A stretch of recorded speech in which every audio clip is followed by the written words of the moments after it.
अस्सलाम वालेकुम वीवर्स, हमारे सो पिया दरिया न्यूज़ आऊं आहियां सुभान कोसो। वीवर्स, मुस्लिम लीग नून जी क़यादत के मौलाना फज़लुर रहमान एक वॾी धमकी ॾेई छॾी आहे।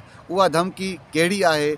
आख़िर मौलाना फज़लुर रहमान खे उहा धमकी ॾियण जी ज़रूरत छो महसूस थी आहे? इन सॼे मामले ते अॼु हिन व्लॉग में गुफ़्तगू कंदासीं। वीवर्स, हुकूमत खे किराइण जे लाइ अपोज़िशन जमायतनि PDM जो इतिहाद ठाहियो, जंहिंजो नालो हुननि PDM रखियो।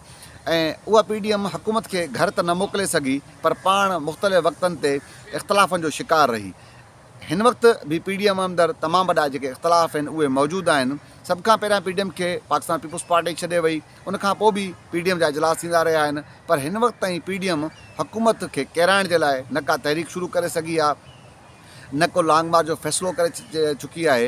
इन खां पहिरियां कुझु ॾींहं जॾहिं PDM जो इजलास इस्लामाबाद में मौलाना फज़लुर रहमान जी सदारत हेठि रथियलु हो, त कुझु धुरियुनि जो इहो ख़्यालु हो त अॼु जे इजलास में हुकूमत ख़िलाफ़ु का वॾी तहरीक शुरू थियण जो ऐलान कयो वेंदो। पर पाण पंहिंजे व्लॉग में इहो वाज़े कयो हो ऐं ॿुधायो हो त अॼु जो जेको इजलास आहे उहो बिना नतीजे ख़तमु थींदो, उन में के वॾा फ़ैसिला न थी सघंदा। ऐं ईअं ई थियो त उन इजलास में के वॾा फ़ैसिला न थी सघिया ऐं उहो जेको इजलास आहे उहो वरी 6 डिसंबर ताईं मुलतवी थी वियो आहे। हाणे 6 डिसंबर ते जॾहिं अपोज़िशन जमायतनि जो PDM जो इजलास थींदो, उन में कहिड़ा फ़ैसिला थींदा, पर जेके गुज़िरियल इजलास आहे उन जी जेका कहानी आहे उहा हाणे ॿाहिरि अचणु शुरू थी वई आहे। उन कहानी में इहो वाज़े थी चुको आहे त मौलाना फज़लुर रहमान हाणे मुस्लिम लीग नून जी क़यादत खे इहो वाज़े करे छॾियो आहे त हाणे अव्हांखे हिकु ॻाल्हि ते बीहणो पवंदो।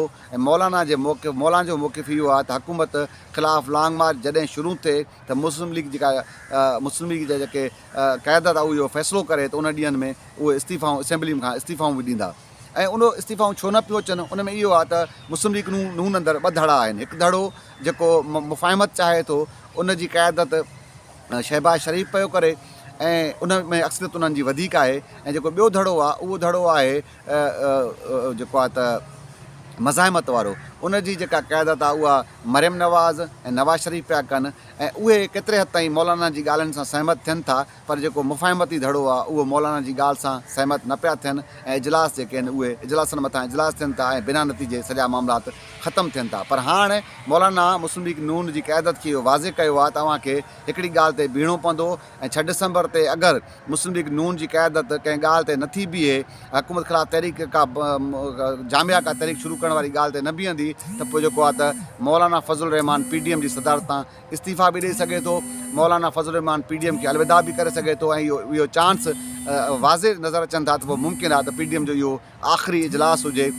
हाणे जेको फ़ैसिलो आहे उहो मुस्लिम लीग नून जी क़यादत जे हथ में आहे त मुस्लिम लीग नून जी क़यादत PDM खे बरक़रार रखण लाइ कहिड़ा फ़ैसिला थी करे। हाणे 6 डिसंबर ते इहो वाज़े थी वेंदो त मुस्लिम लीग नून मौलाना फज़लुर रहमान जी ॻाल्हि सां सहमत थींदी त PDM बरक़रार रहंदो।